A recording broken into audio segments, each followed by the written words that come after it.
یہ سایہ کوئی عورت تھی یا روح یا کچھ اور، میں نہیں سمجھ پا رہا تھا، مگر آہستہ آہستہ وہ میری طرف بڑھ رہا تھا۔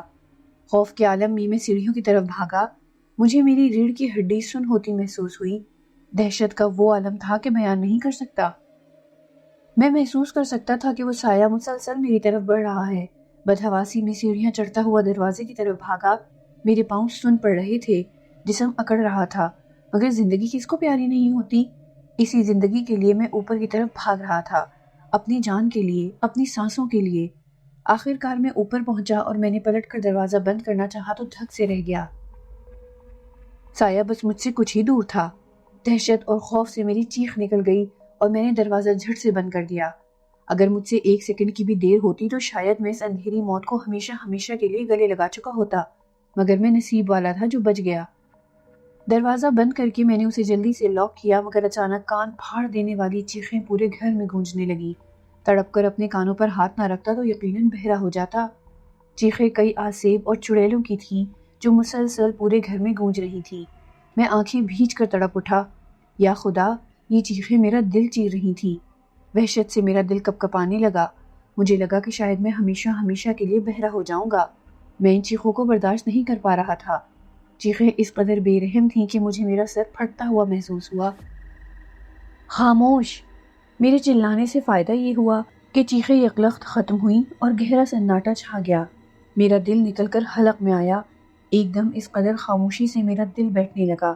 میرے رونگٹے اس وقت بری طرح کھڑے تھے اور میں آنکھیں پھاڑ پھاڑ کر اپنے چاروں طرف دیکھنے لگا۔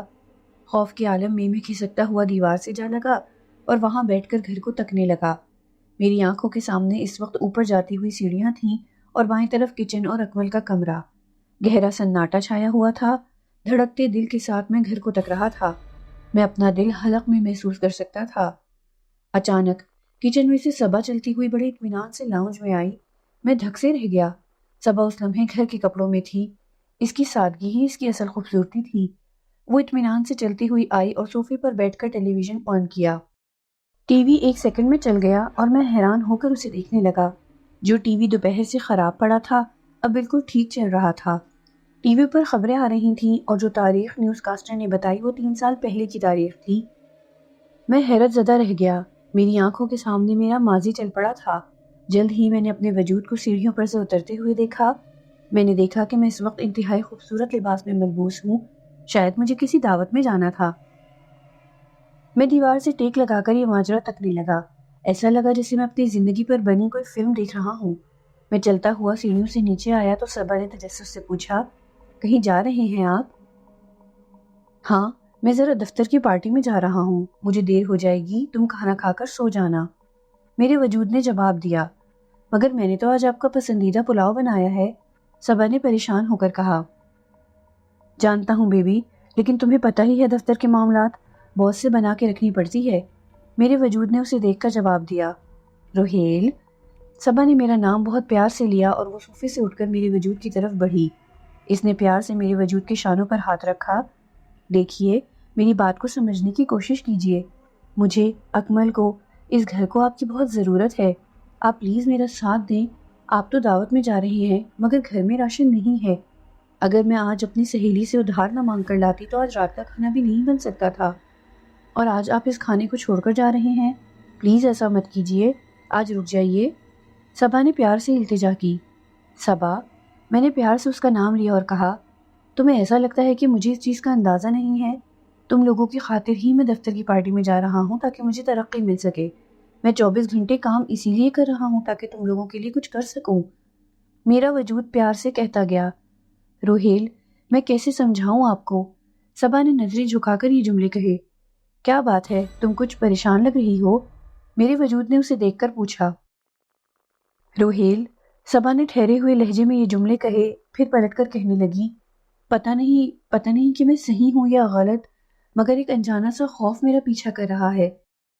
مسلسل ایسا لگتا ہے کہ جیسے کوئی اندھیرا اس گھر میں ہے جو میری جان لینا چاہتا ہے، میرے بیٹے کو مجھ سے چھین لینا چاہتا ہے۔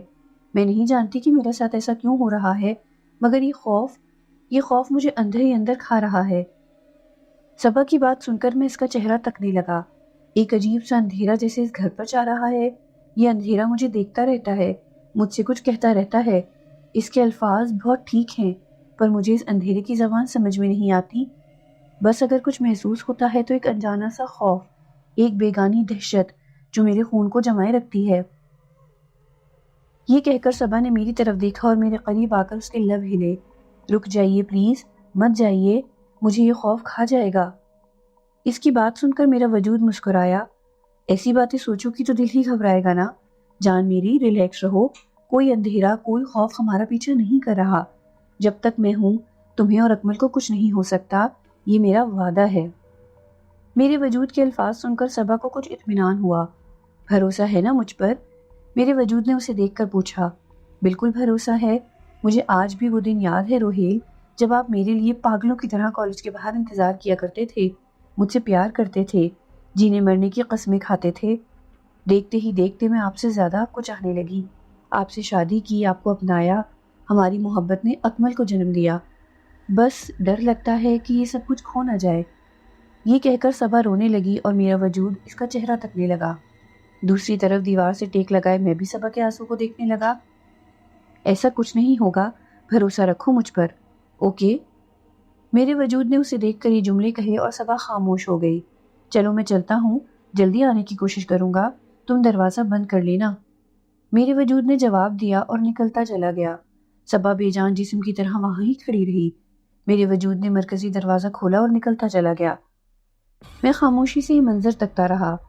میرے وجود کے چلے جانے کے بعد صبا تنہا کھڑی رہی۔ جو صبا تھوڑی دیر پہلے مطمئن ہوئی تھی، اب ایسا لگا جیسے اس کے جسم میں جان ہی نہیں۔ وہ خاموش کھڑی رہی۔ اچانک ہی گھٹنوں کے بل فرش پر گری اور ہچکیوں سے رونے لگی۔ میری آنکھوں میں آنسو آ گئے۔ کتنا بے قدر تھا میں۔ صبا نے مجھے بتانے کی کوشش کی مگر میں نے اس کی باتوں کو سنجیدگی سے نہیں سنا۔ کاش کہ وقت پلٹ آتا اور میں صبا کو اکیلا چھوڑ کر نہ جاتا۔ مجھ سے یہ منظر برداشت نہیں ہو رہا تھا، لیکن میں اس لمحے کو تکنے کے سوا کچھ نہیں کر سکتا تھا۔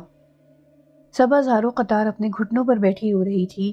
شاید وہ ایک انجانے اندھیرے کو اپنے قریب محسوس کر رہی تھی۔ میں سمجھ گیا تھا کہ وہ اپنی زندگی ختم کر دینا چاہتی ہے، لیکن ایک صدا نے اس کے اس قدم کو جکڑ رکھا ہے، اور وہ صدا میرے 2 سال کے بیٹے کی تھی، جس کے رونے کی آواز اس کے کمرے سے آنے لگی۔ میرا 2 سال کا بیٹا شاید سوتے ہوئے اٹھ گیا تھا۔ اٹھتے ہی اس نے اپنی ماں کو پکارا۔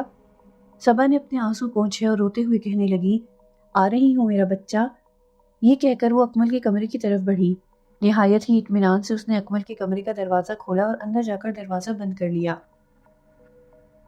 میں اچھل پڑا۔ جس دروازے کو کھولنے کے لیے میں 100 جتن کر چکا تھا، صبا نے اسے ایک ہی سیکنڈ میں کھول لیا تھا اور اب وہ اندر اکمل کے پاس تھی۔ میں حیرت اور خوف کے عالم میں اکمل کے دروازے کو تکنے لگا۔ گہرا سناٹا، گہری رات، اندھیرا اور آسیب، یہ 4 حقیقتیں میرے ارد گرد گھوم رہی تھیں، مگر میں ان حقیقتوں کو بھلا کر اکمل کے دروازے کی طرف بڑھا۔ دروازہ خاموش اور ساکت میرے سامنے موجود تھا۔ میں نے دروازے کو اچھی طرح سے دیکھا اور پھر اس کا ہینڈل پکڑ کر اسے کھولنا چاہا مگر وہ نہیں کھلا، اپنی جگہ سے ٹس سے مس نہیں ہوا۔ میں نے ہینڈل چھوڑا اور ڈرتے ہوئے اپنے کان دروازے پر لگا دیے۔ شاید میں اندر سے صبا اور اپنے بچے کی آواز سن سکوں، مگر مجھے کچھ سنائی نہیں دیا۔ اندر بلا کی خاموشی تھی۔ میں نے اپنی آنکھوں سے صبا کو اندر جاتے ہوئے دیکھا تھا، مگر اب صبا کی آواز آئی نہ ہی میرے نومولود بچے کی۔ میں پیچھے ہٹا اور دروازے کو تکنے لگا۔ دروازہ انتہائی مضبوط لکڑی کا بنا ہوا تھا، پر کلہاڑی سے ٹوٹ سکتا تھا۔ میں نے کلہاڑی کو سیدھا کیا اور دروازے کا نشانہ لے کر کلہاڑی دے ماری۔ کھٹک کی آواز گونجی اور کلہاڑی نے دروازے کی لکڑی نکال دی۔ میں نے کلہاڑی پھر پیچھے کی اور ایک بار پھر دروازے پر ماری۔ اس بار کلہاڑی بڑے زور سے پڑی اور دروازہ ہل گیا۔ لکڑی کے چھوٹے چھوٹے ٹکڑے کٹ کر گرے، مگر دروازہ ابھی تک اپنی جگہ پر موجود تھا۔ اب مجھ پر دیوانگی طاری ہو گئی اور میں کلہاڑی دروازے پر برسانے لگا۔ دروازے میں جگہ جگہ سوراخ ہو رہے تھے اور لکڑی ٹوٹ کر بکھر رہی تھی، مگر دروازہ اپنی جگہ سے نہ ہلا۔ مجھ پر اکتاہٹ طاری ہونے لگی۔ میرے بدن میں بے چینی پھیل چکی تھی۔ میں کسی بھی حال میں یہ دروازہ توڑنا چاہتا تھا۔ میں نے غصے کے عالم میں کلہاڑی کو اس زور سے دروازے پر ماری کہ ایک چیخ گھر میں گونج اٹھی۔ چیخ کس بلا کی تھی؟ جیسے کلہاڑی اسے جا کر لگی ہو۔ میں دھک سے رہ گیا اور ایک دم سے اکڑو بیٹھا۔ خوف کے عالم میں چاروں طرف نظر دوڑانے لگا، مگر گہرا سناٹا پھر طاری ہو گیا۔ گہری خاموشی میں میری نظریں چاروں طرف سفر کر رہی تھیں، مگر کوئی نظر نہ آیا۔ میں نے گردن گھما کر دروازے کی طرف دیکھا تو الجھن سے بھویں اوپر کو چڑھ گئیں۔ پہلے تو مجھے لگا کہ میرا وہم ہے، مگر ایک دو بار آنکھیں مل کر جب دیکھا تو صاف یہ منظر نظر آیا۔ کلہاڑی کی چوٹ جو دروازے پر پڑی تھی، وہاں سے خون کی پتلی سی لکیر بہنے لگی۔ میں حیران ہو کر اس خون کو دیکھنے لگا۔ خون مسلسل بہنے لگا، یہاں تک کہ اب وہ فرش پر گر رہا تھا۔ میں سکتے کے عالم میں یہ منظر دیکھنے لگا۔ اچانک میں نے دیکھا کہ خون کی رفتار میں تیزی آ رہی ہے، خون اب تیزی سے بہہ رہا ہے۔ میں دھک سے رہ گیا اور دروازے کے ہر سوراخ کو تکنے لگا۔ اچانک دروازے کے ہر سوراخ سے خون میرے اوپر آیا۔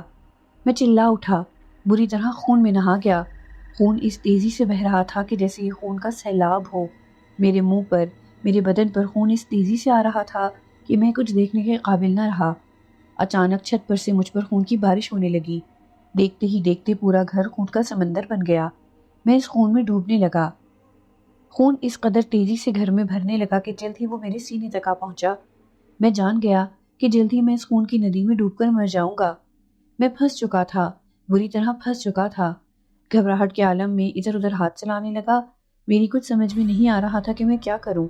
جیسے تیسے تیرتا ہوا میں زینے کی طرف پہنچا۔ دوسری منزل کی طرف جانے کی کوشش کی۔ میں سیڑھیاں چڑھنے کی کوشش کرنے لگا۔ خون کی وجہ سے میرا پاؤں بار بار پھسل رہا تھا۔ دروازے سے خون اور چھت سے خون ابھی بھی بہت تیز رفتاری سے بہہ رہا تھا۔ میں سیڑھیاں اوپر چڑھنے لگا کہ اچانک خون کی لہریں سیڑھیوں پر سے بہتی ہوئی نیچے آئیں۔ میرے منہ سے چیخ نکلی اور خون کی ایک بڑی لہر میرے اوپر آ پڑی۔ میں الٹ کے چھپاک سے خون کے سمندر میں گرا۔ اس لمحے میں مکمل طور پر خون میں بھیگ چکا تھا۔ خون کی تہ دیواروں پر جم رہی تھی۔ اگر اسی رفتار سے یہ لہو بہتا رہا تو میں بہت جلد اس میں ڈوب کر مر جاتا۔ میں نے ہمت کی اور دوبارہ اوپر جانے کی کوشش کرنے لگا۔ لہروں سے لڑتا ہوا اب میں سیڑھیاں چڑھ رہا تھا۔ نیچے کی منزل خون کا دریا بن چکی تھی اور اس سیلاب میں ابھی بھی کوئی کمی بیشی نہیں آئی تھی۔ میں لہروں سے لڑتا ہوا اوپر جانے لگا اور بالآخر میں اوپر پہنچ ہی گیا۔ سیڑھیوں کے سرہانے کو پکڑ کر میں نے جو سیدھا اپنے کمرے کی طرف دیکھا تو خون کی لہروں کو اپنے کمرے سے آتے ہوئے پایا۔ میں بے بسی کے عالم میں یہ منظر دیکھنے لگا کہ اچانک میری نظر ٹیرس کے دروازے پر پڑی۔ میں ٹیرس کے دروازے سے باہر نکل سکتا تھا۔ یہ سوچ کر میں دروازے کی طرف بڑھنے لگا۔ سیلاب میں اور بارش کی تیزی میں ابھی بھی کوئی کمی نہیں آئی تھی۔ بے انتہا محنت اور مشقت کے بعد میں ٹیرس کے دروازے پر پہنچا۔ اس کی کنڈی کھول کر ہینڈل پکڑ کر کھینچا اور دروازہ کھول دیا۔ جیسے ہی دروازہ کھولا کہ اچانک ایک شخص میرے اوپر آ کر گرا اور ہم دونوں منہ کے بل فرش پر گرے۔ اس شخص کا گھر میں آنا تھا کہ بارش یکایک رک گئی۔ بہتی ہوئی خون کی لکیریں جیسے غائب ہو گئی۔ اکمل کے کمرے سے خون کے فوارے نکلنا بند ہو گئے۔ خون کچھ اس طرح غائب ہوا جیسے کہ تھا ہی نہیں۔ صرف میں اور میرے کپڑے خون میں بری طرح بھیگے ہوئے تھے۔ کیا خون کا سمندر محض میرا خیال تھا؟ اگر یہ صرف خیال تھا تو میرے کپڑے خون میں کیسے بھیگے ہوئے تھے؟ میں ابھی یہ سب باتیں سوچ ہی رہا تھا کہ میں نے اپنے برابر پڑے ہوئے شخص کو کھانستے سنا۔ میں نے چونک کر اس کی طرف دیکھا تو دھک سے رہ گیا۔ یہ کوئی اور نہیں، اس گھر میں داخل ہونے والا بھکاری تھا، اس گھر کا شکار ہونے والا تیسرا شخص۔ اندر آنے والے بھکاری کا جسم بری طرح سے کانپ رہا تھا، جیسے کہ برف کی وادی سے نکل کر آ رہا ہو۔ میرے چہرے پر بھی ٹھنڈی ہوا کے جھونکے پڑے اور میں نے چونک کر ٹیرس کے دروازے کی طرف دیکھا تو دھک سے رہ گیا۔ ٹیرس میں سے اس قدر ٹھنڈی ہوائیں آ رہی تھی جیسے دسمبر کا مہینہ چل رہا ہو۔ حالانکہ اس وقت اپریل تھا، جو کہ کراچی میں بہت گرم ہوتا ہے۔ اب میں نے بوڑھے شخص کی طرف دیکھا تو وہ مسلسل کانپ رہا تھا۔ اس کے جسم پر سرمئی رنگ کا پھٹا ہوا کرتا شلوار تھا اور ایک پھٹا ہوا جیکٹ۔ اس کے سر اور داڑھی کے بال سفید تھے اور چہرے پر جھریاں پڑی ہوئی تھیں۔ اس کا بدن بخار سے تپ رہا تھا اور نہ جانے وہ کب سے اس بخار میں مبتلا تھا۔ اس کی حالت دیکھ کر اندازہ ہو رہا تھا کہ یہ شخص بہت دیر سے سردی میں تڑپتا رہا ہے۔ اٹس اوکے، اٹس اوکے، میں نے یہ کہہ کر اسے اٹھایا۔ وہ کراہنے لگا اور میں اسے لے کر نیچے کی منزل کی طرف چلا۔ میں اس وقت خون میں بھیگا ہوا تھا، مگر نیچے کی منزل پہلے کی طرح بالکل صاف ستھری تھی۔ صرف اکمل کے کمرے کے دروازے پر میری کلہاڑی برسانے کے نشان موجود تھے، خون کا اب نام و نشان تک موجود نہیں تھا۔ میں بوڑھے شخص کو لے کر نیچے آیا اور اسے صوفے پر لٹایا۔ اس کے منہ سے تکلیف کے عالم میں نکلا اور وہ صوفے پر لیٹ گیا۔ اس کو لٹا کر میں کچن کی طرف بڑھا، دراز کھولی اور ایک کپڑا نکال کر جلدی جلدی اپنا منہ، ہاتھ اور جسم صاف کیا۔ کپڑے کو ایک طرف پھینک کر میں گہرا سانس لینے لگا۔ یہ سب کیا ہو رہا تھا؟ خون کی ندیاں کہاں گئیں؟ اگر وہ محض میرا خیال تھا تو میں کیوں خون میں بھیگا ہوا ہوں؟ ان سوالوں کو بھلا کر میں نے گہرا سانس لیا۔ میں نے برابر میں رکھا ہوا گلاس اٹھایا اور اس میں پانی بھرا۔ اب میں پانی کا گلاس لے کر دوبارہ لاؤنج کی طرف چلا۔ یہ لو، پانی پی لو۔ میں اطمینان سے اس بوڑھے شخص سے مخاطب ہوا اور اس کے لبوں سے گلاس لگا لیا۔ پانی کے کچھ گھونٹ پی کر اسے ہوش آیا۔ ایسا لگا جیسے کھوئی ہوئی جان اس میں واپس آ گئی ہو۔ وہ مردہ نگاہوں سے چھت کو تکنے لگا۔ کچھ پل اسی حالت میں بیت گئے۔ میں اس شخص کو تکتا رہا اور وہ خالی نظروں سے چھت تکنے لگا۔ کھانسی نے ایک بار پھر اس کے جسم کو جنبش دی۔ تھوڑی دیر کھانس کر اس نے مجھے دیکھا۔ تم کون ہو؟ اس کے یہ سوال پوچھنے پر میں نے اس کا چہرہ دیکھا اور فرش کو تکنے لگا۔ کوئی نہیں، میری کوئی پہچان نہیں، بس ایک بدنصیب ہوں۔ میری بات سن کر وہ کھانس کر فرش کو تکنے لگا۔ میں نے اسے ایک نظر دیکھا۔ تمہارا نام یوسف ہے نا؟ میرے سوال پر اس نے چونک کر مجھے دیکھا۔ اب اس کی آنکھوں میں بلا کی حیرت تھی۔ تمہیں میرا نام کیسے پتہ چلا؟ میں نے تو اپنا نام پچھلے 12 برس سے خود نہیں پکارا۔ انتہائی حیرت کے عالم میں اس نے سوال کیا تھا، لیکن میں اس کے اس سوال کا کیا جواب دیتا؟ بس سرد آہ لے کر اسے دیکھنے لگا۔ میں جانتا تھا کہ میرے سامنے مردہ موجود ہے اور کچھ پل بعد وہ دل کے دورے سے مرنے والا ہے۔ میں اس وقت ماضی کو دیکھ سکتا تھا، اس لیے یہ سب کچھ مجھے دکھائی دے رہا تھا۔ حقیقت کیا ہے، میں کون ہوں، وہ کس گھر میں موجود ہے، یہ تفصیلات بتانا اسے مجھے بے وقوفانہ عمل لگا۔ اس لیے اداس مسکراہٹ لبوں پر لا کر میں نے جواب دیا، پتہ نہیں مجھے تمہارا نام کیسے پتہ چلا۔ دل کبھی کبھی بہت سی چھپی باتوں کو جان ہی لیتا ہے۔ دل۔ یوسف نے چھت کو تکا۔ بچہ ماں کے پیٹ میں صحیح سے نہیں بنا ہوتا کہ یہ دل دھڑکنا شروع کر دیتا ہے اور آخری سانس تک دھڑکتا رہتا ہے۔ جب رات کی تاریکی میں جسم کی ہر چیز آرام کر رہی ہوتی ہے، تب بھی یہ دل جاگ کر جسم کی رکھوالی کر رہا ہوتا ہے۔ ہم ساری زندگی اس دل کو کسی نہ کسی کے حوالے کرتے آئے ہیں۔ کبھی بچوں پر دل آ گیا تو کبھی پالتو کتے پر، کبھی بیوی پر دل آ گیا تو کبھی محبوبہ پر۔ اس دل کا سودا ہم ساری زندگی کرتے رہتے ہیں۔ شاید اسی لیے دل تنگ آ کر ہمیں چھوڑ کر ہمیشہ کے لیے چلا جاتا ہے۔ یوسف اپنی ہی دھن میں کہتا چلا گیا اور میں اس کا چہرہ تکنے لگا۔ میری صحت میرا ساتھ چھوڑ چکی ہے۔ موت کب آ کر مجھے اپنی باہوں میں سمیٹ لے میں نہیں جانتا۔ مجھے خون کی الٹی ہوتی ہے، میرا جگر جیسے مستقل جل رہا ہے۔ میں جانتا ہوں کہ میں بس مرنے والا ہوں، ایک بہت ہی عجیب زندگی گزار کر میں بس مرنے والا ہوں۔ یوسف نے مایوسانہ لہجے میں اپنی بات کہی۔ کیا میں آپ کی زندگی کی کہانی سن سکتا ہوں؟ میں نے اسے دیکھ کر پوچھا اور وہ اداس مسکراہٹ اپنے چہرے پر لے آیا۔ کیا بتاؤں تمہیں؟ کیا سناؤں اپنی بربادی کی داستان؟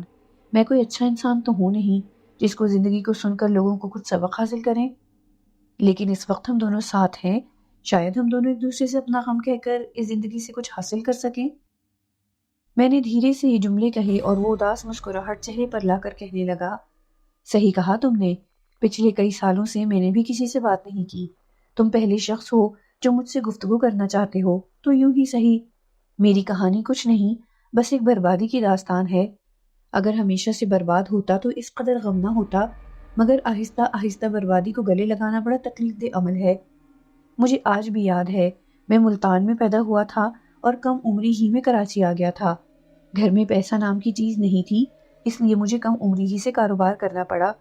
حلال سے لے کر حرام تک کمایا میں نے، چرس، ہیروئن کا کاروبار کیا۔ کیا کرتا؟ دوسروں کی رگوں میں خون بھر کر اپنے گھر والوں کا پیٹ جو پالنا تھا۔ میں اپنی ہی دھن میں کام کرتا چلا گیا۔ میرا ساتھ دینے والے میرے دوست بھی میرے ساتھ مل کر کام کرتے رہے۔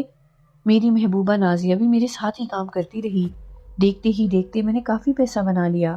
میں نے گھر خریدا، گاڑی خریدی اور زندگی میں اپنا نام کما لیا۔ جو میرے نصیب میں نہیں لکھا تھا، میں نے وہ قسمت سے نوچ کر حاصل کر لیا تھا۔ اس دوران میں نے نازیہ سے شادی کر لی اور زندگی جیسے خوبصورت ترین سفر بن گئی۔ میرے والدین نے بھی نازیہ کو قبول کر لیا اور مجھے میرا گھر مل گیا۔ وہ کہتا گیا اور میں اسے تکتا رہا۔ یہیں سے میری بربادی کی داستان شروع ہوتی ہے۔ جب نازیہ نے مجھے بڑے پیار سے اپنے پاس بلایا، مجھے لگا کہ وہ مجھے ماں بننے کی خوشخبری سنانے والی ہے، اس لیے اپنے کارخانے کو چھوڑ کر دوڑا گیا اس کے پاس۔ اسے باہوں میں لے کر اس کا چہرہ دیکھا اور سوال کیا، مگر جواب میں اس نے بتایا کہ اسے بلڈ کینسر ہو گیا ہے۔ میرا جسم جیسے سن پڑ گیا اور دماغ نے کام کرنا بند کر دیا۔ میں بس اس کا چہرہ تکتا رہ گیا۔ وہ جلد ہی دم توڑ گئی۔ زندگی میں سب کچھ حاصل کرنے کے بعد بھی میں اکیلا رہ گیا تھا۔ نازیہ کے جانے کے بعد جیسے مجھ میں زندگی کی کوئی چاہ نہیں رہی، اور شاید اس کے جاتے ہی قسمت نے بھی مجھ سے منہ پھیر لیا۔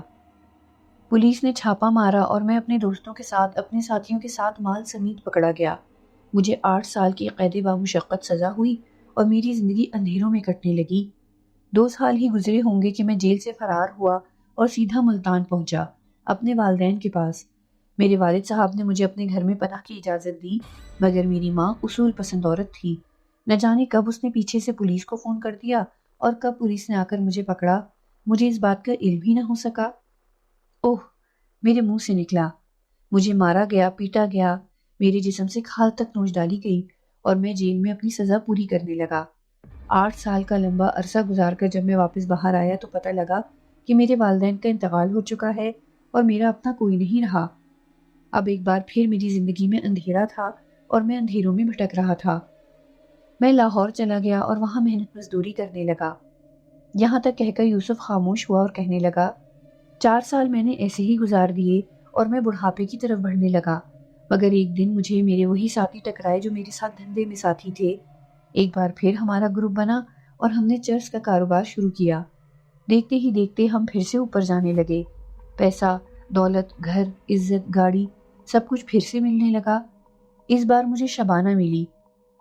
مجھے لگا شاید یہ نازیہ کی جگہ لے سکے، اس لیے میں نے اس سے شادی کر لی۔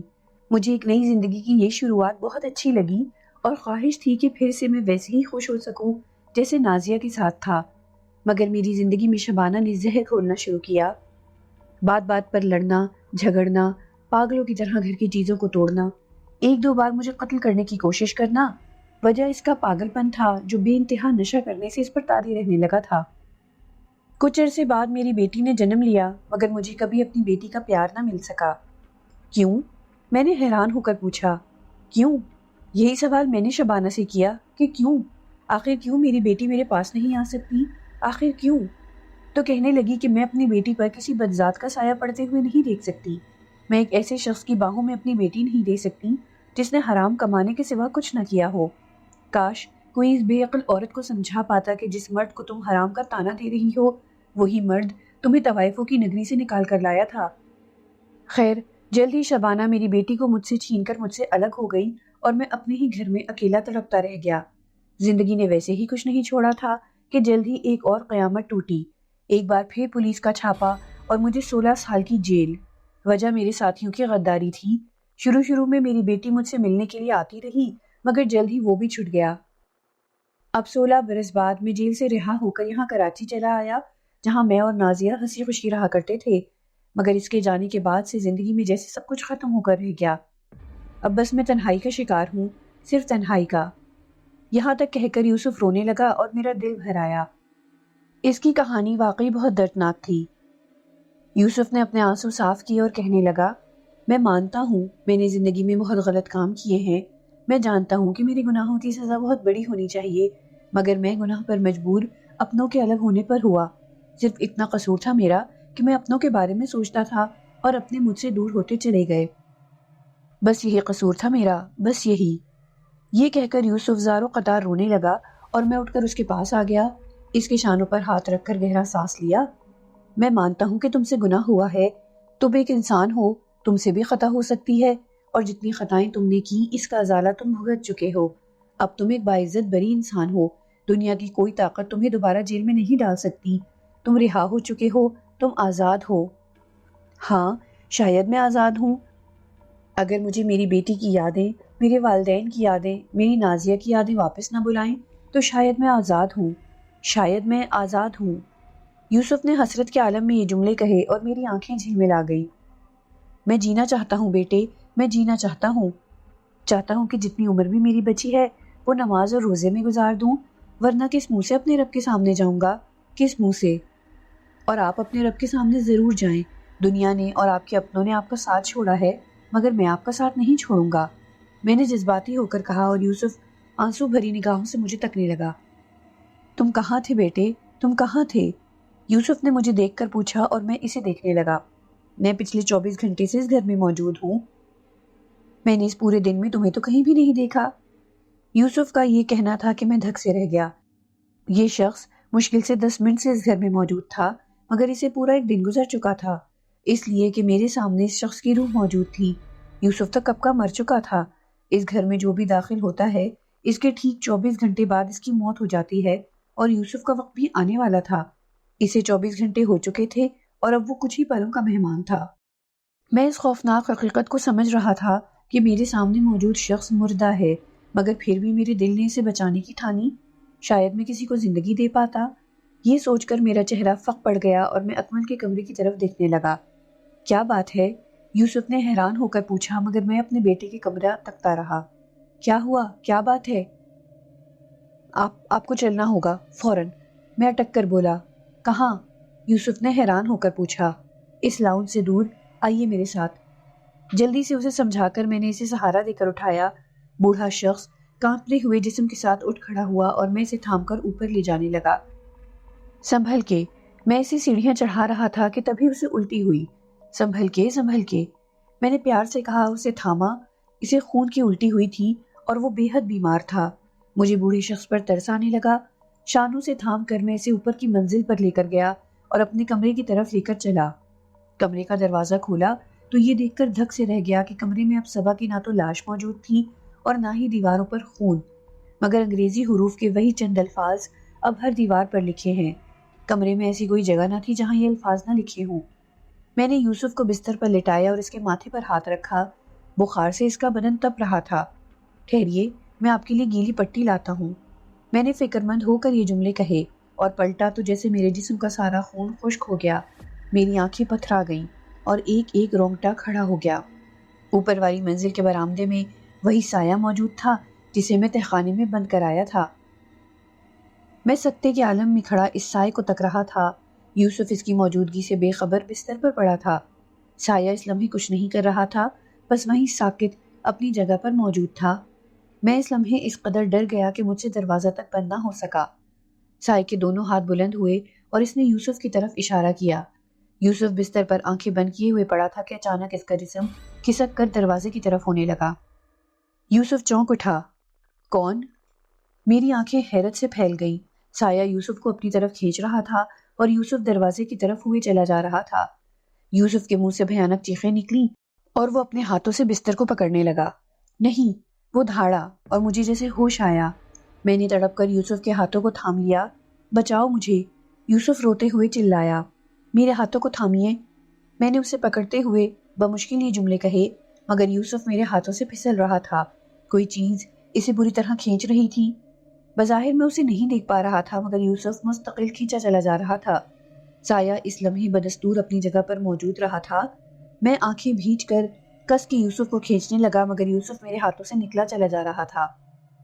میں مرنا نہیں چاہتا، میں مرنا نہیں چاہتا، یوسف روتے ہوئے چلایا اور وہ میرے ہاتھوں سے نکلا اور پوری رفتار کے ساتھ برآمدے میں گیا۔ آہ! یوسف چیختا ہوا کھسکتا چلا گیا۔ یوسف! میں چلایا اور اس کی طرف دوڑا۔ یوسف پوری رفتار سے فرش پر گھسٹتا ہوا سیڑھیوں تک آیا اور پھر سیڑھیوں سے الٹ کر گرا۔ سایہ اس لمحے غائب ہو چکا تھا۔ یوسف! یوسف! میں چلایا اور اس کی طرف دوڑا۔ یوسف پوری رفتار سے فرش پر گھسٹتا ہوا سیڑھیوں تک آیا اور پھر سیڑھیوں سے الٹ کر گرا۔ سایہ اس لمحے غائب ہو چکا تھا۔ یوسف! یوسف! میں چلاتا ہوا اٹھ کر دوڑا اور سیڑھیوں کی طرف بڑھا۔ جیسے ہی میں زینے کے پاس آیا تو دھک سے رہ گیا۔ یوسف اکمل کے کمرے کے دروازے کے بالکل پاس پڑا ہوا تھا اور خوف سے دروازے کی طرف دیکھ رہا تھا۔ جس بات کا ڈر تھا وہ ہو چکا تھا۔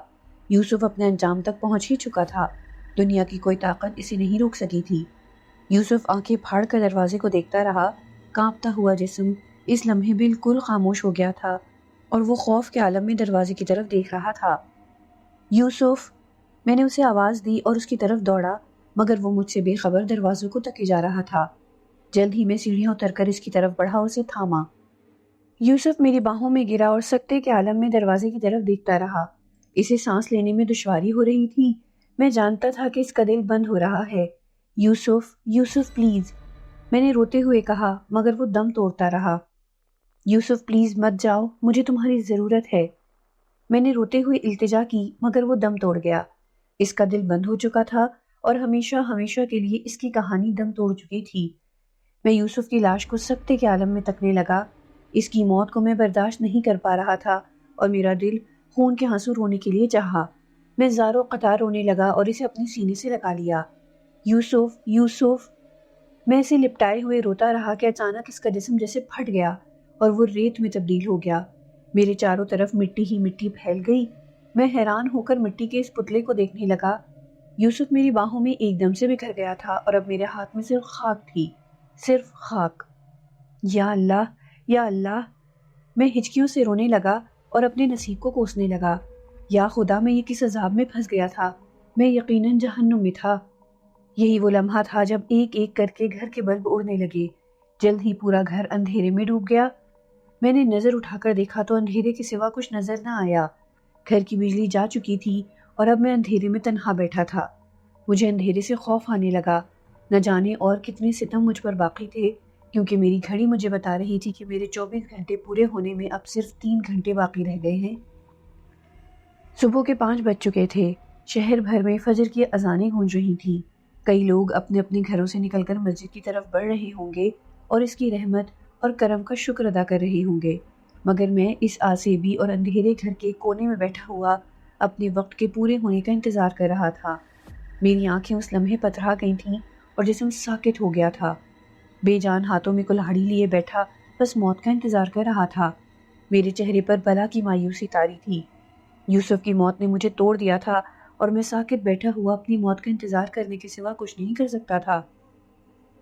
میں نہیں جانتا تھا کہ اندھیرے میں کب اور کون سی بلا میرے اوپر نازل ہو جائے، لیکن اب جو بھی ہو میں تیار تھا۔ میں مرنے کے لیے تیار تھا۔ خاموشی سے بیٹھا ہوا میں فرش کو تک رہا تھا۔ میں جانتا تھا کہ کچھ ہی دیر میں تہخانے کا وہ سایہ چلتا ہوا میرے پاس آنے والا ہے اور شاید میرے جسم کے ٹکڑے ٹکڑے کر کے مجھے ہمیشہ کے لیے فنا کر دے، یا پھر محمد وقاص اور ڈاکٹر عدیل کہیں سے اس گھر میں داخل ہوں گے اور اس بار مجھے خنجر سے قتل کر دیں گے۔ میں ہر چیز کے لیے تیار تھا۔ اچانک لاؤنج میں رکھا ہوا ٹیلی ویژن چل پڑا اور میں نے چونک کر ٹی وی دیکھا۔ ٹی وی پر میں نے ایک خوبصورت سے ہوٹل کا منظر دیکھا، جہاں ایک بے انتہا خوبصورت کمرہ ہے اور ایک ڈبل بیڈ پڑا ہے۔ میں حیران ہو کر ٹی وی دیکھنے لگا۔ گھر میں بجلی نام کی چیز نہیں تھی، مگر ٹی وی بآسانی چل پڑا تھا۔ بہرحال میں ٹکٹکی باندھ کر ٹی وی دیکھنے لگا۔ اچانک بستر پر ایک جسم فروش عورت گری اور ہنستے ہوئے کسی مرد کی طرف دیکھنے لگی۔ عورت اس شخص سے کھیل رہی تھی۔ وہ کبھی بستر سے اترتی تو دوبارہ بستر پر چڑھ جاتی، جبکہ مرد اسے تھامنے کے لیے بے چین تھا۔ آخر کار مرد نے اسے تھام لیا اور وہ کھلکھلا کر اس کی باہوں میں آ گئی۔ میں حیران ہو کر یہ منظر دیکھنے لگا۔ وہ کون تھا یہ میں ابھی جان نہیں پایا تھا، لیکن میں بہت غور سے اس منظر کو دیکھ رہا تھا۔ میں الجھن کے عالم میں دیکھتا گیا، آخر یہ مرد کون تھا اور اس منظر کا یہاں کیا کام؟ میں حیران تھا۔ عورت نے اپنی زلفوں کو جھٹکا اور مرد کا چہرہ نظر آیا۔ جو چہرہ مجھے نظر آیا اسے دیکھنے کی مجھے 1% بھی امید نہ تھی اور میں سکتے کے عالم میں یہ منظر دیکھنے لگا۔ وہ مرد کوئی اور نہیں بلکہ میں خود تھا۔ میرے سامنے میرے ماضی کا ایک بھیانک گناہ چل رہا تھا۔ میری روح کانپنے لگی۔ یہ میری زندگی کے وہ لمحے تھے جنہیں میں فراموش کر دینا چاہتا تھا، جن کا ذکر اگر کوئی سن لے تو مجھے سماج میں کوئی مقام نہ ملتا، مگر میرے سامنے میرے ہی گناہوں کی ویڈیو فلم چل رہی تھی اور میں حیران ہو کر اس منظر کو دیکھ رہا تھا۔ میرا دل دھڑکنے لگا اور غصے سے میری گردن کی رگیں پھولنے پچکنے لگیں۔ کلہاڑی کو کس کے تھامے ہوئے ٹی وی کے پاس چلا۔ میں نے کلہاڑی کو اٹھایا اور بے انتہا رفتار سے ٹی وی پر دے مارا۔ ٹی وی اسکرین چھناکے سے ٹوٹی اور اس کے 2 ٹکڑے الگ ہو کر گرے۔ میں پاگلوں کی طرح ٹی وی پر کلہاڑی برسانے لگا اور اس کو توڑ کر چکنا چور کر دیا۔ میرے سامنے آؤ، منہ چھپا کر کیا بیٹھے ہو؟ ایک بار، صرف ایک بار میرے سامنے آؤ۔ میں چلا چلا کر چاروں طرف دیکھنے لگا، مگر مجھے کوئی جواب نہ ملا۔ اس لمحے میرے سر پر خون سوار ہو چکا تھا۔ اب میری رگوں میں دوڑتا ہوا خون جوش مار رہا تھا اور میرا خوف نکل چکا تھا۔ مجھے پرواہ نہ تھی کہ میرے سامنے کوئی آسیب ہو یا انسان، مجھے بس خون کرنا تھا۔ کیا حجرے میں چھپ کر بیٹھے ہو؟ ہمت ہے تو سامنے آؤ۔ میں اب پاگلوں کی طرح چلا رہا تھا اور کلہاڑی ہر طرف برسانے لگا۔ میرے آگے جو کچھ بھی آ رہا تھا وہ صرف میری کلہاڑی کا شکار ہو رہا تھا۔ مجھے مقابلہ کرنا تھا، میں پاگل ہو رہا تھا۔ میری سانس پھولی ہوئی تھی اور میں جنگلیوں کی طرح چاروں طرف دیکھ رہا تھا کہ اچانک تہخانے کا دروازہ خود بخود کھل گیا۔ میں دھک سے رہ گیا۔ جس تہخانے کو میں نے اچھی طرح بند کیا تھا وہ خود بخود کیسے کھل سکتا تھا؟ سکتے کے عالم میں پلٹ کر دیکھا تو دروازہ کھلا ہوا نظر آیا۔ میں دھڑکتے دل کے ساتھ دروازے کو تکنے لگا۔ مجھے تہخانے میں سے ہلکی ہلکی روشنی آتی نظر آ رہی تھی اندر کچھ لوگ موجود تھے جو باتیں کر رہے تھے۔ وہ کیا کہہ رہے تھے یہ تو میری سمجھ میں نہیں آ رہا تھا، مگر اتنا مجھے احساس تھا کہ تہہ خانے کے اندر کوئی موجود ہے۔ میں دھڑکتے دل کے ساتھ تہہ خانے کی طرف بڑھنے لگا۔ میرا ایک ایک قدم مجھے تہہ خانے کے پاس لے جا رہا تھا۔ میرا دل اتنی ہی تیزی سے دھڑکنے لگتا۔ آخر کار میں تہہ خانے کے دروازے پر پہنچا اور نیچے جھانکنے لگا تو باتوں کی آواز مزید واضح ہو گئی، مگر الفاظ ابھی بھی دبے دبے تھے۔ میں نے سرد آہ لی اور کلہاڑی پکڑ کر نیچے جانے لگا۔ ایک ایک قدم میں بہت احتیاط سے رکھ رہا تھا۔ میں نہیں چاہتا تھا کہ میرے قدموں کی آواز ان تک چلی جائے۔ جب میں 5ویں سیڑھی پر پہنچا تو مجھے آواز صاف آنے لگی۔ یہ 2 نوجوان لڑکوں کی آوازیں تھیں جو اپنی ہی دھن میں مگن تھے۔